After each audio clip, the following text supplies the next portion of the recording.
Sairam to all of you. All of you are requested to sit erect. First, we will chant Gananam Tvam together, and after that, we will be chanting one line, and you have to follow it twice.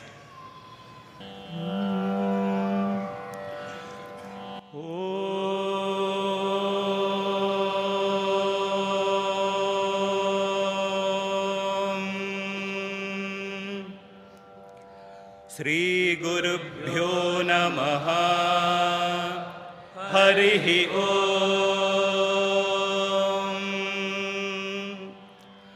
Gananam Tva Ganapatigum Havamahe Kavim Kavinam Upamasravastamam Jeshtarajam Brahmanam ब्रह्मणस्पतान् शृण्वन्नोतिभिः सेदसादनम् प्रणो देवे सरस्वती वाजेभिर्वाजिनीवती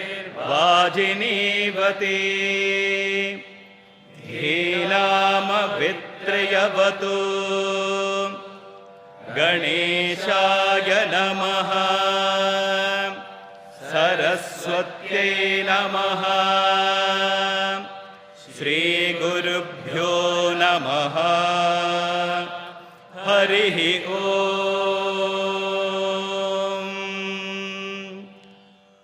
ॐ नमो भगवते रुद्राय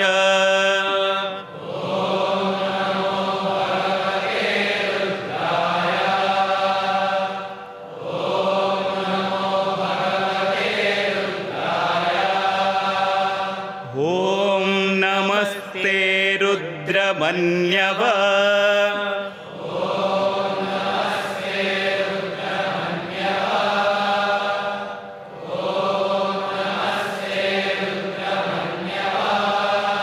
उतोत इषवे नमः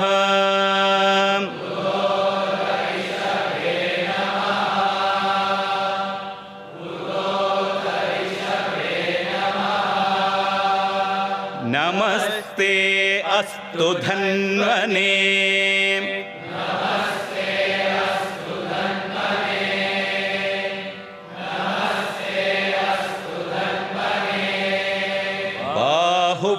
बाहुभ्यामुतते नमः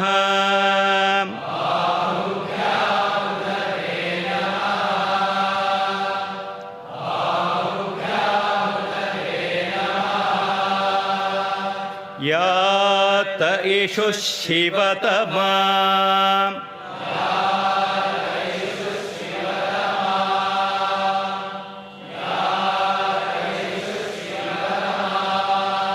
शिवं बभूव ते धनुः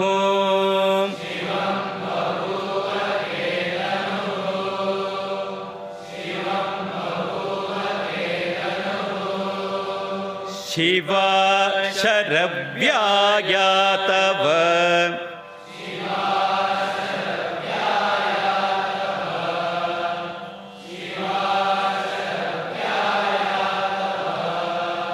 तया नो रुद्रमृडय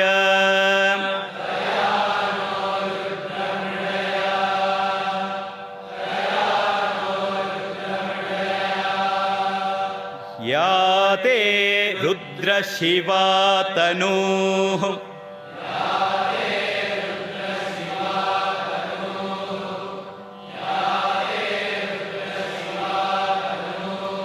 अघोरा पापकाशिनी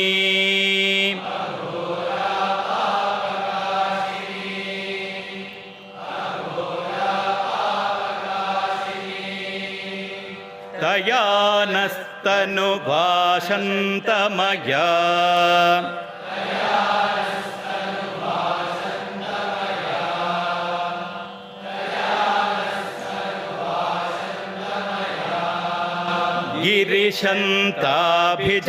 गिरिशन्ताभिजाकशीः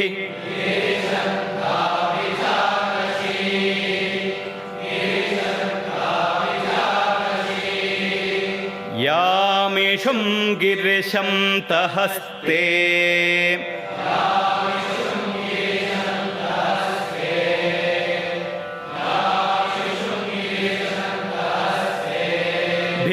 बिभर्ष्यस्तवे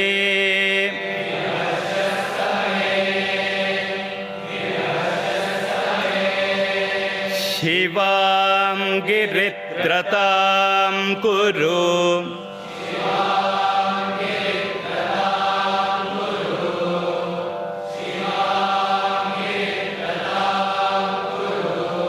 माहि गुंसि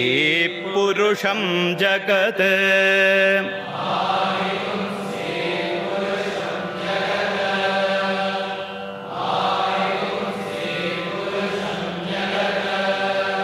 शिवेन वचसा त्वा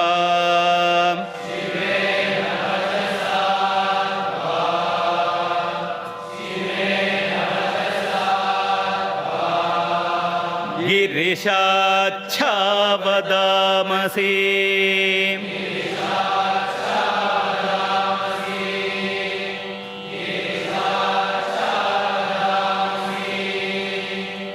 यामिषुं गिरिशं तहस्ते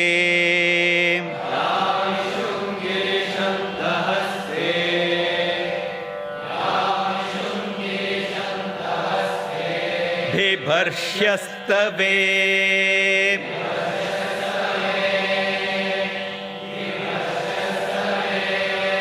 शिवां गिरित्रतां कुरु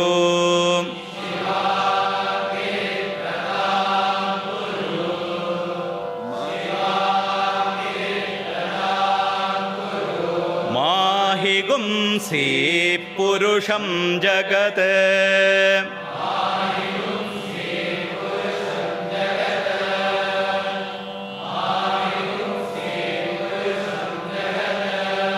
शिवेन वचसा त्वा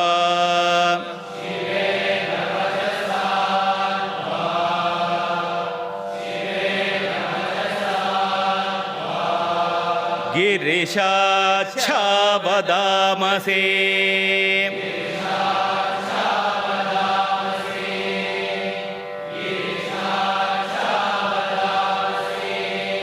यथा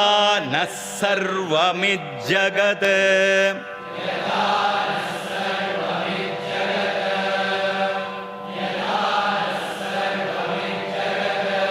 अयक्ष्मगुं सुमना असत्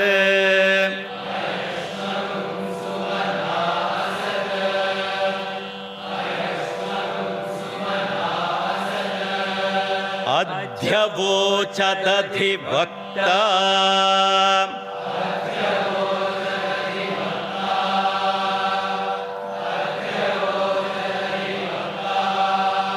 प्रथमो देव्योऽभिषक्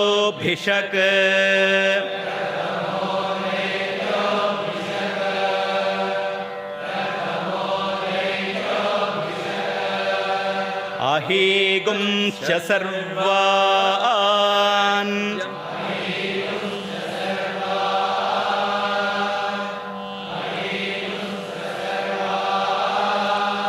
जम्भयन् सर्वाश्च यातु धान्यः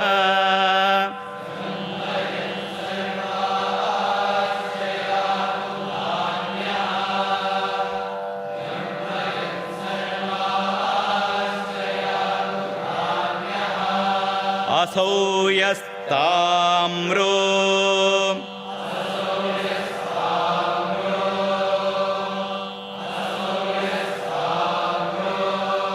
अरुण उत बभ्रुस्सु मङ्गलः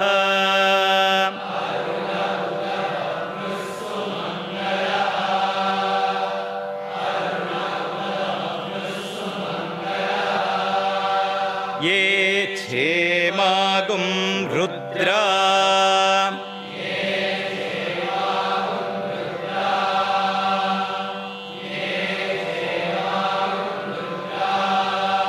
अपिदो दिक्षुः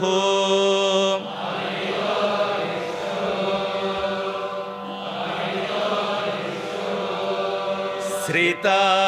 सहस्रशो वैशाखम्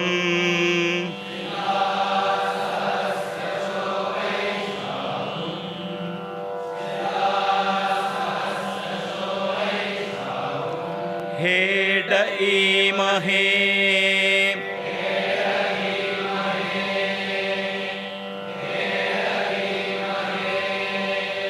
असौ यो वसर्पते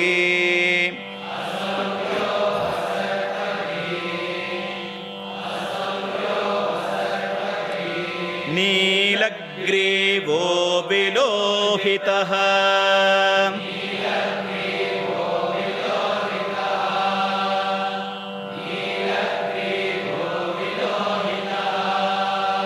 उतैनं गोपा अदृशन्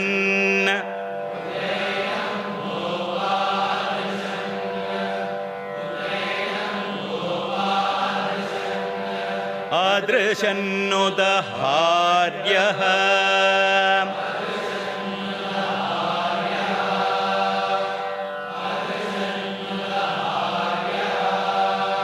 उतैनं विश्वा भूतानि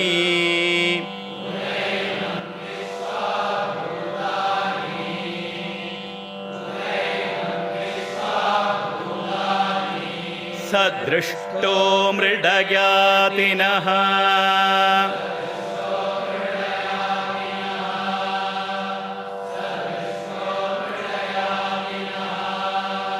नमो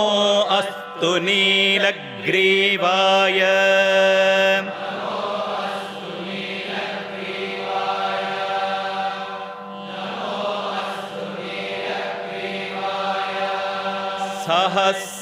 सहस्राक्षाय मीढुषे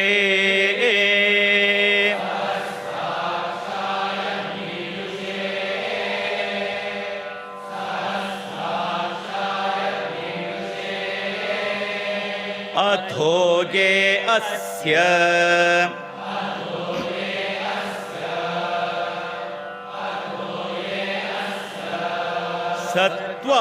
सत्त्वानोऽहम्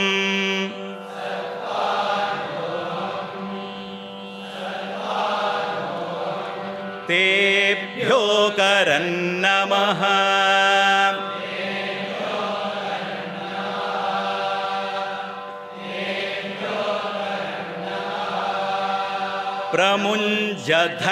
प्रमुञ्जधन्वनस्त्वम्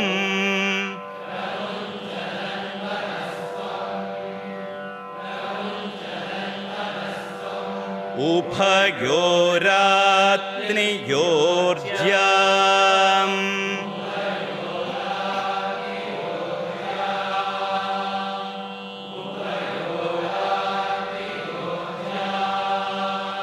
याश्च ते हस्त इषवः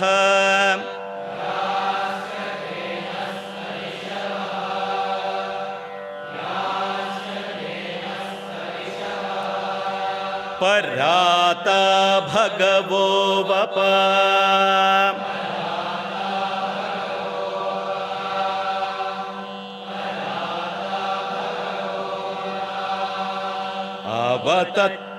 अवतत्यधनुस्त्वगम्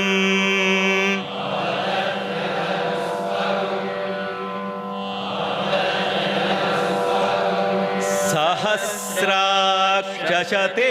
शुधे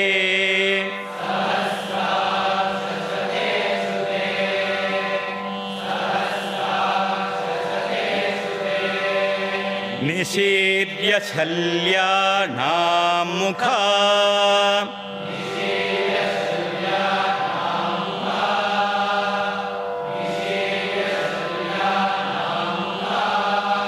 शिवो नः सुमना भव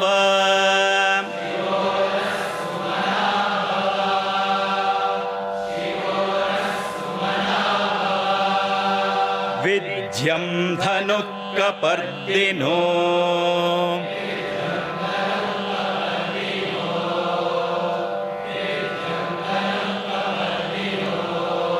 विशल्यो बाणवागुम् उत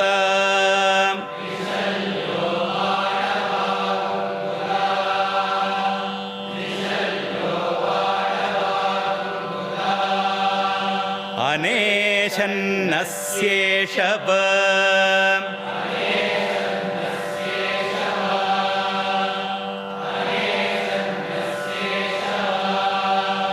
आभुरस्य निशं गतिः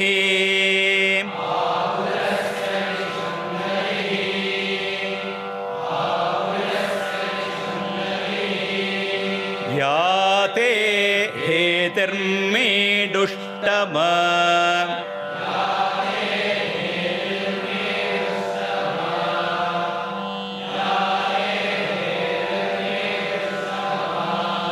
हस्ते बभूव ते धनुः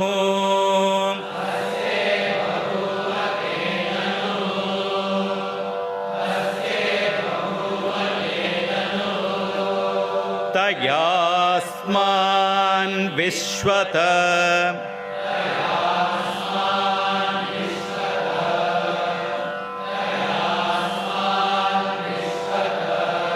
त्वमयक्ष्मया परिभुज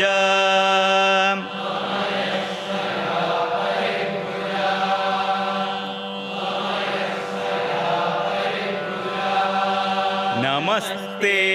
अस्त्वायुधाय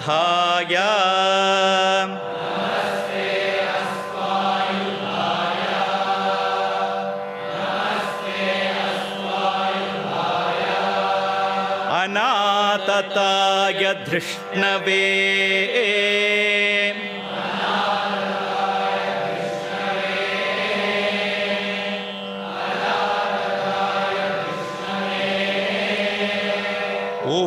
उभाभ्याम् उत ते नमो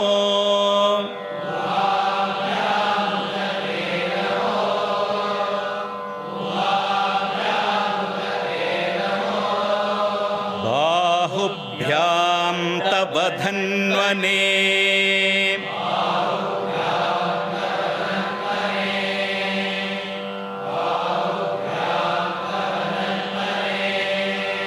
परिते धन्वनो हेतिः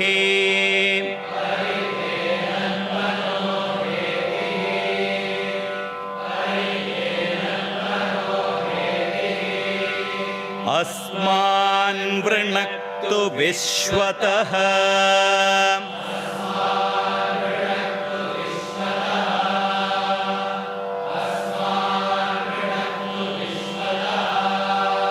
अथो य इषुधिः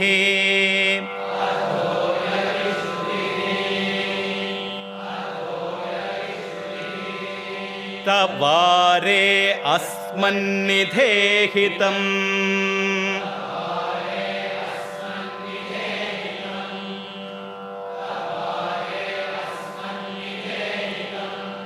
नमस्ते अस्तु भगवन्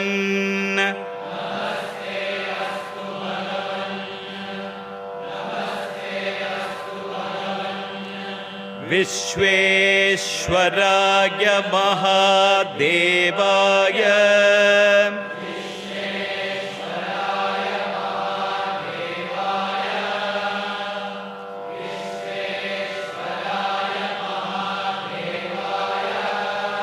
त्र्यम्बकाय त्रिपुरान्तकाय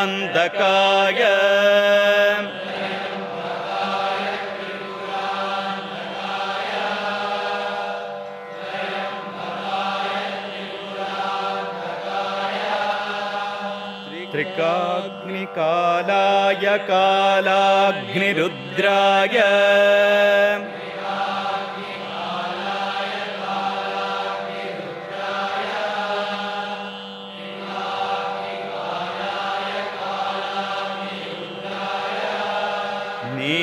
नीलकण्ठाय मृत्युञ्जयाय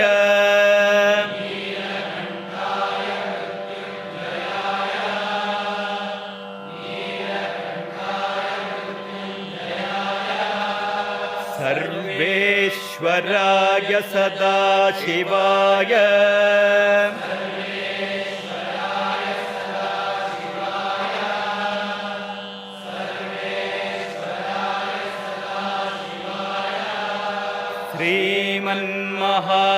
श्रीमन्महादेवाय नमः।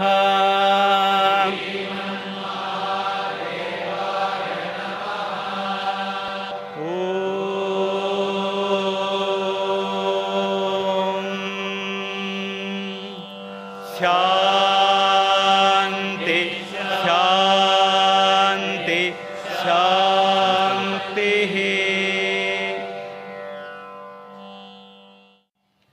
ಸಮಸ್ತಲೋಕಾ ಸುಖಿನೋ ಭವಂತು. ಸಮಸ್ತಲೋಕಾ ಸುಖಿನೋ ಭವಂತು. ಸಮಸ್ತಲೋಕಾ